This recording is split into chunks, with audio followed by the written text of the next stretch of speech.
Hello everyone, welcome to my YouTube channel. आज इस accountancy class में जो हम क्लास 12 का जो हम डिस्कस कर रहे हैं चैप्टर, उसका नाम है डेथ ऑफ द पार्टनर। अभी मैंने अपनी पिछली वीडियो में आपको मैंने 3 मेथड से profit and loss and suspense account बनाना सिखाया। आज उन मेथड में से किसी एक मेथड को हम इस क्वेश्चन में अप्लाई करेंगे। मेन मोटिव क्या है इस वीडियो को बनाने का कि जिसकी डेथ होगी उसका जितना भी हिस्सा बनता है, यानी उसका जितना भी अमाउंट है, वो कैसे कैलकुलेट होता है, उसके लिए कैसे अकाउंट बनाया जाता है, वो मैं आपको इस वीडियो में बताऊंगा। पर ध्यान रखने वाली बात है कि अगर लायबिलिटी साइड में ये 4 इंफॉर्मेशन लिखी है तो आपको वो 4 इंफॉर्मेशन इस साइड लिखनी है। वो कौन कौन सी होती है? पहली, जनरल रिजर्व। अगर लायबिलिटी साइड में जनरल रिजर्व दिया है तो हम किस साइड लिखेंगे? Credit side. दूसरा, वर्कमैन कंपनसेशन रिजर्व, ये भी प्रॉफिट है, ये भी इस साइड आएगा। तीसरा, इन्वेस्टमेंट फ्लक्चुएशन रिजर्व, ये भी इस साइड आएगा। चौथा होता है पीएल अकाउंट। ये चारों इंफॉर्मेशन लायबिलिटीज में ही लिखी होंगी, और लायबिलिटीज में लिखी है तो जिसकी डेथ हुई है उसके प्रोपोर्शन में उसके अकाउंट में ट्रांसफर हो जाती है। अब ऐसी कौन सी इंफॉर्मेशन है जो एसेट्स में लिखी होती है? पीएल अकाउंट, गुडविल और एडवर्टीजमेंट सस्पेंस अकाउंट। अगर ये 3 इंफॉर्मेशन लिखी है तो ये इस साइड आ रही है। ये आपको ध्यान रखना है हर क्वेश्चन में, और ये सबसे इजी होते हैं सॉल्व करने, और इनके फ्री के नंबर होते हैं क्योंकि इनमें कोई भी माइंड यूज नहीं होता। देखिएगा, इनको अप्लाई करने के लिए मैंने क्वेश्चन में 64 सिलेक्ट करा है। The balance sheet of Sindhu, Rahul and Kamlesh who were sharing profit loss दिए 3/10, 3/10, 4/10 respectively as on 31st March 2012 as follows। ये बैलेंस शीट दी है 2012 की, और इसमें लिखा सिद्धू डाइड ऑन 31st जुलाई 2012, यानी 31 जुलाई को उसकी डेथ हो गई। तो अगर उसकी डेथ हो गई है तो हमें उसका हिसाब किताब करना है। तो सबसे पहला काम होता है बैलेंस शीट में जितनी भी इंफॉर्मेशन लिखी है वो हम उसको ट्रांसफर कर दें, जो अमाउंट उसके अकाउंट में ट्रांसफर हो सकती है। शुरू करते हैं जनरल रिजर्व। मैंने पहले कहा था अगर जनरल रिजर्व आ गया तो आपको जनरल रिजर्व उसके अकाउंट में ट्रांसफर करना होगा। जनरल रिजर्व लिखा मैंने, जनरल रिजर्व की अमाउंट है 10,000, 10,000 लिखी मैंने, और 10,000 जो जनरल रिजर्व है वो तीनों का है, किसी एक का नहीं है। इसलिए हम सिद्धू का जो हिस्सा है इसमें से वो उसके अकाउंट में ट्रांसफर कर देंगे। तो सिद्धू का हिस्सा कितना है? 3/10, 3/10 करा हमने, तो अमाउंट आई 3,000। क्लियर हो गया इतना बात? अब आगे देखिए, बिल्स पेबल लायबिलिटीज होती है और इसका पेमेंट होता है। इसके बाद लोन लिखा है, लोन भी लायबिलिटीज है और इसका पेमेंट होगा। कैपिटल अकाउंट में तीनों की कैपिटल लिखी है, पर हमें कैपिटल सिर्फ उसकी लिखनी है जिसकी डेथ हुई है। वो कौन है? Sidhu. By balance brought down, और अमाउंट है 1,20,000। और अगर आप कभी क्वेश्चन एग्जाम में भी कर रहे हो तो ध्यान रखिएगा, इधर की इंफॉर्मेशन जो भी होगी वो उस साइड आएंगी, और जो इधर की इंफॉर्मेशन होती है वो दैट साइड आती है। तो इधर की सारी इंफॉर्मेशन लिखी मैंने। अब देखिए, कैश नहीं आएगा, स्टॉक नहीं आएगा, इन्वेस्टमेंट नहीं आएगा और बिल्डिंग नहीं आएगी क्योंकि ये प्रॉपर्टी है, ये सेल होंगी। पर सिद्धू का लोन है, ये लोन अकाउंट है क्योंकि इसमें ट्रांसफर हो जाएगा टू सिंधु लोन, अमाउंट है 20,000। क्लियर हो गया? इसके बाद बैलेंस शीट की मैंने सारी इंफॉर्मेशन लिख ली। अब नीचे पढ़ूंगा एक एक इंफॉर्मेशन, पर मेरे जब मैं कभी क्वेश्चन कर रहा होता हूं तो मेरा काम होता है कि नीचे इन जितनी भी इंफॉर्मेशन लिखी हो उसमें सबसे इजी इंफॉर्मेशन को पहले मैं सेलेक्ट कर लेता हूं। जैसे लिखा है ए बी सी, तो सी सबसे इजी है। देखो, interest on capital was to be provide at the rate 6% per annum. तो इंटरेस्ट देना है उसे बाय इंटरेस्ट ऑन कैपिटल। अब कैपिटल कितनी है? 1,20,000। इसका कितना परसेंट? 6%। 6/100 इंटू, अब क्योंकि 6% पूरे साल का है और डेथ हुई है उसकी 31 जुलाई को, तो अप्रैल के बाद, अप्रैल मई जून जुलाई 4 महीने जिंदा रहा, तो 4 महीने का हम उसे इंटरेस्ट देंगे।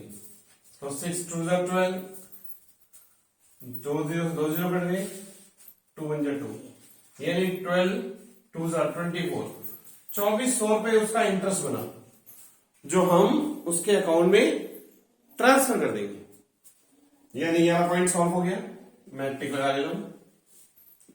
उससे इजी पॉइंट देखिए, goodwill of the firm is valued 2 year purchase of average profit for last 3 year was which was 80,000।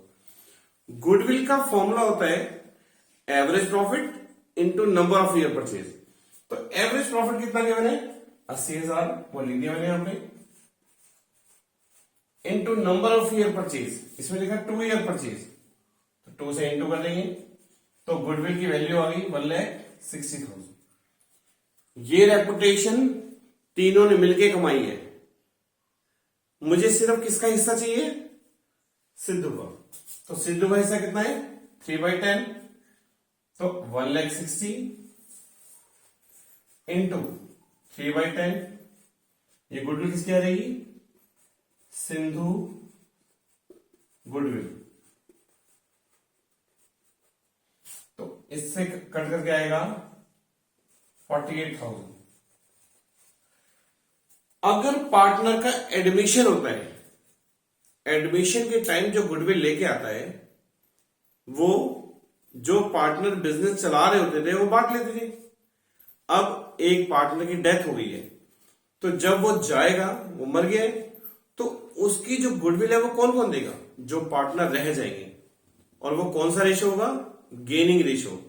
पर अगर क्वेश्चन में न्यू रेशो ना दिया हो तो एक रेशो कट करने के बाद, सिद्धू का रेशो कट कर दो, जो कट करने के बाद रेशो बचता है वो गेनिंग रेशो भी होता है और न्यू रेशो भी होता है, तो इसी रेशो में बढ़ जाएगी। तो इसे गुडविल कौन कौन देगा? बाय जो रहेंगे पार्टनर राहुल कैपिटल और बाय कमलेश कैपिटल। पर रेशो कितना होगा? 3/10, 3 इसका है और 4 इसका है, तो 3/7 और 4/7। अब 48,000 को आप इस रेशो में क्या करेंगे? कट कर लेंगे। तो अमाउंट लिखिए आप 48,000 इंटू 3/7 और 48,000 इंटू 4/7। क्योंकि ये मैंने कैलकुलेशन कर ली हुई है, इसकी अमाउंट आएगी 20,571 और दूसरे की अमाउंट आएगी 27,429। तो ये अमाउंट लिखेंगे सामने इसके 20,571 और दूसरी आएगी 27,429। अब कौन सी इंफॉर्मेशन रहेगी? जो मैंने अपनी पिछली वीडियो में 3 अकाउंट बताए थे, 3 मेथड पीएल सस्पेंस निकालने की। देखिए मैं लिख दे रहा हूं पहले, बाय पीएल सस्पेंस अकाउंट। लिखते ही टोटल जो आ जाएगा पर ये पीएल सस्पेंस कैसे कैलकुलेट होगा, उन तीन में से कौन सा मेथड अप्लाई होगा देखिएगा। लिखा है Sidhu share of profit till the date of death was to be calculated on the basis of sales method। कल मैंने अपनी पिछली वीडियो में पढ़ाया मैंने आपको, फॉर्मूला था P L suspense is equal to previous year profit upon previous year sale into current year sale. तो प्रीवियस ईयर की सेल कौन सी है, डेथ हुई है उसकी 31 जुलाई 2012 में, इससे पहले अप्रैल आई होगी, मार्च आई होगी, तो मार्च 2012 का जो सेल होगी वो प्रीवियस ईयर होगी। देखिए लिखा है 31 मार्च 2012 अमाउंट रुपीज 8 लाख, ये सेल दी हुई है, ये प्रीवियस ईयर की सेल है 8 लाख लिख दिया मैंने।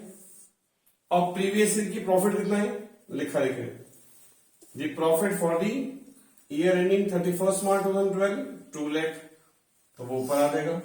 ये प्रीवियस ईयर का प्रॉफिट है, ये प्रीवियस ईयर की सेल है, इनटू करंट ईयर की सेल कितनी की मैंने 3 लाख। तो इसकी कैलकुलेशन हो जाएगी, ये 1 टाइम जाएगा, ये 4 टाइम जाएगा, 4 से कट होगा तो अमाउंट आएगी 75,000।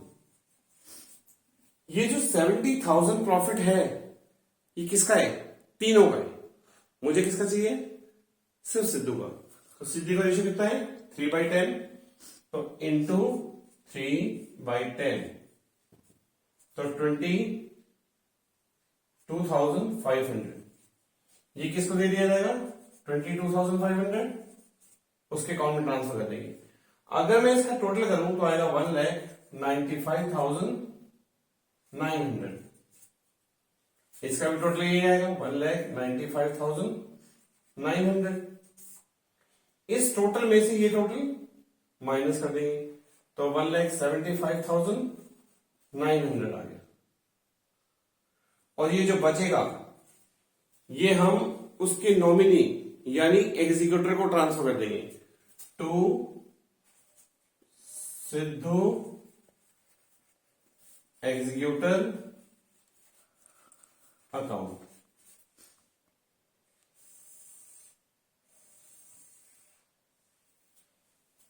आपको समझ में आ गया होगा मैंने जितना भी आपको एक्सप्लेन कराया।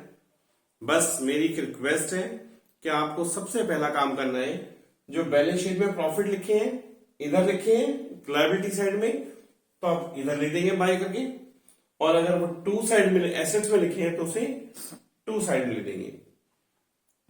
इस बात के फ्री के नंबर होते हैं। अगर आपको मेरा वीडियो पसंद आया हो तो मेरे वीडियो को शेयर, लाइक एंड सब्सक्राइब करिएगा। और अगर आपको कोई क्वेरीज हो तो मेरे कमेंट सेक्शन में लिख के मुझे सेंड करिए, मैं आपको वहां पे उस क्वेरी को सॉल्व करने की कोशिश करूंगा। Thank you for watching my video.